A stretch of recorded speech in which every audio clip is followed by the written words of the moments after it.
Balai Sarbini. Teman-teman, mencintai Indonesia, mencintai perbedaan. Tapi entah kenapa di Indonesia ini perbedaan tuh bisa bikin bertengkar. Padahal Tuhan menciptakan kita berbeda-beda untuk saling kenal, mengenal, bukan untuk saling hajar berdasarkan siapa paling benar. Emang mata aja yang bisa. Tapi terus terang perbedaan perlakuan itu masih sering gue dapatkan di BNN. Temen gue pernah nangkap bandar besar 10 kilo, dipuja-puja. Dapat bonus naik pangkat. Gue pernah nangkap bandar kecil, mau ngelapor komandan aja malu. Dan nangkap tadi dan berapa barang buktinya? 20 gram dan 20 gram. Kertas HP saja 80 gram, Bin. 20 gram buat bedakin bayi aja nggak cukup. Ya Allah, dan tetap gue tuh cinta sama Indonesia.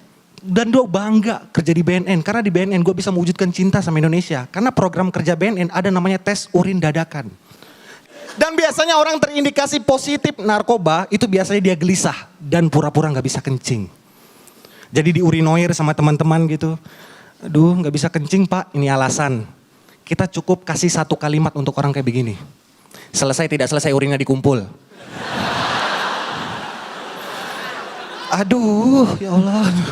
Akhirnya dia nyontek. Oh gitu. Itu apaan paku payung? Dan itu tes narkoba, nggak cuman itu. Tes narkoba paling akurat di Indonesia adalah tes rambut. Makanya gue suka suuzon sama yang palanya gundul. Makanya gue mau nanya nih, Pade, mohon maaf Pade, sejak kapan potongan rambut begitu Pade? Berapa tahun yang lalu? Gundulnya? Iya. Sejak aku pakai aja itu. Oh. Tapi itu untuk fashion, bukan nutupin barang bukti. Oh, iya. Tapi gue terus terang ya, gue bangga sama Indonesia. Karena apa? Karena gue bangga Indonesia tuh karena Indonesia tuh kreatif-kreatif. Orang Indonesia tuh kreatif-kreatif coy. Iya, tapi kreatifnya itu dibikin negatif. Gue pernah ini beneran sumpah ketika gue gerbek kos-kosan yang digerebek pura-pura kesurupan.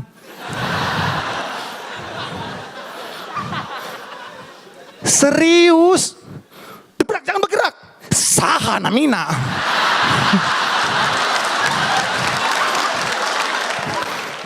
Kan lu yang kesurupan, kenapa lu yang nanya?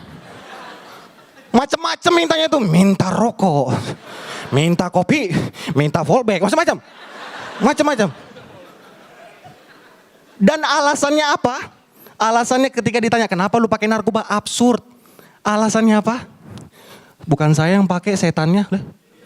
Sejak kapan setan pakai narkoba? Kalau misalkan setan bener pakai narkoba, kalau misalkan kalian jalan, ada kuntilanak samping kuburan jangan takut. Kalau misalkan dia ketawa lagi giting.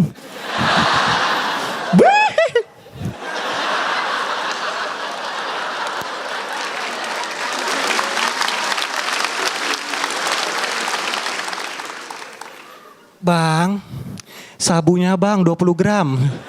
HPS aja 80 gram.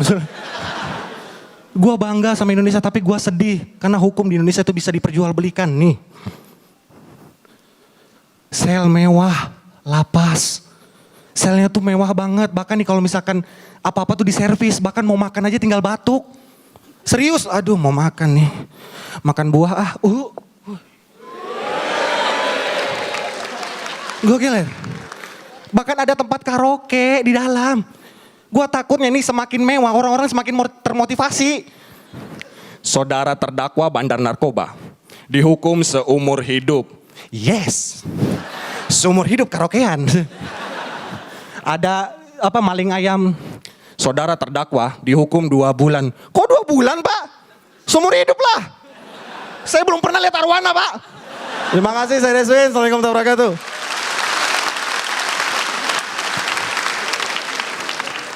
Tepuk tangan buat Deswin sekali lagi boleh. Balai Sarbini.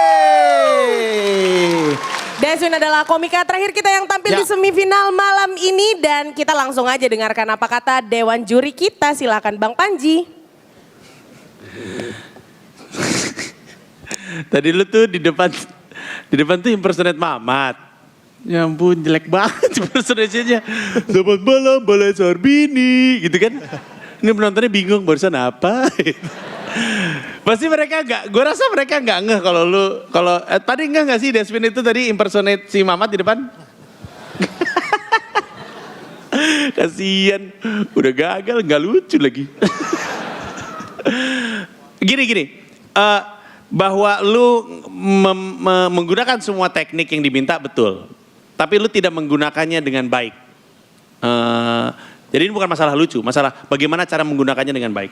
Kayak impersonation lu itu nggak ada konteksnya tadi di depan, jadi mungkin orang kaget. Andaikan lu lebih, ada misalnya lu taruh di tengah, ada konteksnya, lu masukin Mamat mungkin lucu. Atau mungkin kalaupun enggak, masuk tapi harus lebih solid gitu impersonationnya. Jadi datang mukanya udah kayak, apa cara Mamat ngeliat kan gitu ya, kayak ngeliat ada orang mau ditombak tuh dia tuh kalau lagi gitu. Matanya udah kayak gitu, terus udah ngomong, dia tadi masalahnya di depan ngomong selamat malam Indonesia tadi waktu dia manggung, dia gak ngomong Balai Sarbini. Kalau lu revisi dikit supaya ngikut performance dia tadi, mungkin jadi lebih akurat gitu. Atau mungkin lu keluar muka digelap-gelapin dikit gitu, misalnya gue gak tahu. Poin gue adalah, karena ketidakakuratan impersonationnya, akhirnya komedinya nggak kena karena nggak nempel gitu. Terus sedikit masukan untuk lu dan untuk siapapun. Kedepannya nanti kalau nge-riffing, jangan riffing pemain, jangan riffing Pade. Pade pemain, kenapa? Karena lu lempar, instingnya adalah untuk bermain. Jawabannya nggak selinear yang lu harapkan. Kan jawabannya bercanda tuh. Padahal kan lu udah punya jawaban yang lu simpen berdasarkan asumsi jawabannya apa gitu. Makanya para pelaku riffing itu biasanya ketika manggung itu dia ngelihat siapa yang bisa gue riffing tapi nggak ngelawan balik. Karena kalau nge-riffing gue lempar, dia ngelawan, dia bisa aja nggak ngejawab atau dia ngejawabnya rese, akhirnya riffing kita nggak kena. Nah itu masukan aja untuk lo. Akhirnya riffingnya tadi nggak gitu sukses. Terus callback lo juga tidak efektif. Kenapa? Karena ketebak mau datang. Callback itu lucu ketika orang nggak nebak, yang tadi pansanya dibawa lagi. Tapi ketika si kuntilanak atau siapapun itu ngomong sabu bang 20 gram, denger sabu 20 gram, orang udah, oh nih konteksnya sama yang kayak tadi nih. Ketika lo keluarin HVS aja 80 gram, orang udah tahu, jadi nggak sekaget itu. Jadi poin gue adalah semua teknik lu bawa, tapi tidak sebaik itu digunakannya. Di luar itu, gue menyayangkan lucu setnya, tapi nggak spesial. Kenapa gue berulang-ulang kayak gini? Karena ini tanggung jawab kami sebagai juri. Gue takut gue masukin orang yang menurut gue gak layak masuk grand final. Sedih tau ngeliat grand final anti klimaks. Sedih ngeliat grand final ketemu komika yang manggungnya kayak dia lagi di 18 besar. Misalnya. Jadi tanggung jawab kami lebih baik gak usah dibawa masuk sekalian. Gimana gue masuk ke grand final orang manggungnya kayak hari-hari biasa gitu loh kasarnya. Jadi sangat disayangkan. Sangat disayangkan. Kayak lu gak pengen nunjukin bahwa lu layak gitu. Kasarnya. Ya, makasih banyak. Makasih Bang Panji. Berikutnya silakan komentar dari Pak Deindro. Iya, hampir sama sih sama Panji ya, cuman saya nggak kepengen masuk ke teknis. Intinya sebetulnya karena ini udah semifinal, saya kepengen yang spesial gitu. Bener-bener semifinal. Semua apa yang kamu lakukan itu saya menjadi tidak terbahak-bahak karena hampir semuanya saya pernah lihat gitu. Bukan ininya ya secara spesifik, secara detail udah pernah lihat, tapi cara-caranya, gaya-gayanya itu. Jadi ya saya nggak melihat ada sesuatu yang spesial sih. Apalagi cara berpikir gitu. Karena saya agak bingung tadi di mana sudut pandang kamu mengenai cinta Indonesianya. Karena nggak cukup hanya sekedar kamu kuat sekali pendirianmu terhadap pemberantasan narkoba gitu. Nggak cukup dengan itu gitu menurut saya untuk memperlihatkan bagaimana kamu cinta Indonesia sesuai dengan temanya. Itu sih sebetulnya yang saya kritisi banget, itu aja. Keren. Makasih Pak De. Dan selanjutnya silahkan Cak Lontong. Salah dong, salah. Terlalu semangat. Salah dong. Mereka Terlalu semangat. Waktunya selalu tepat ya. Aduh bisa gitu ya. Puji diri sendiri. Des, tipis niat kamu dengan Dani Bellerin, mohon maaf saya agak keras di sini ya. Menurut saya, apa yang kamu lakukan dan yang dilakukan Dani Beler beda. Iya. Ya. Iya. Iya. Tetapi Keras loh itu. hasilnya di kertas saya ini hampir sama. Artinya apa? Sama. Kamu dan Dani Beler. Jadi begini, saya ini mengharapkan final yang ideal untuk Suci 7 ini. Final yang ideal adalah ketika yang bertanding di final nanti adalah orang-orang yang memang secara kualitas pantas kita persaingkan untuk menjadi tontonan yang menjadi puncak dari Suci 7. Nah, menurut saya kamu dan Dani Beler sama. Sama. Saya tidak tahu nanti penilaian juri yang lain.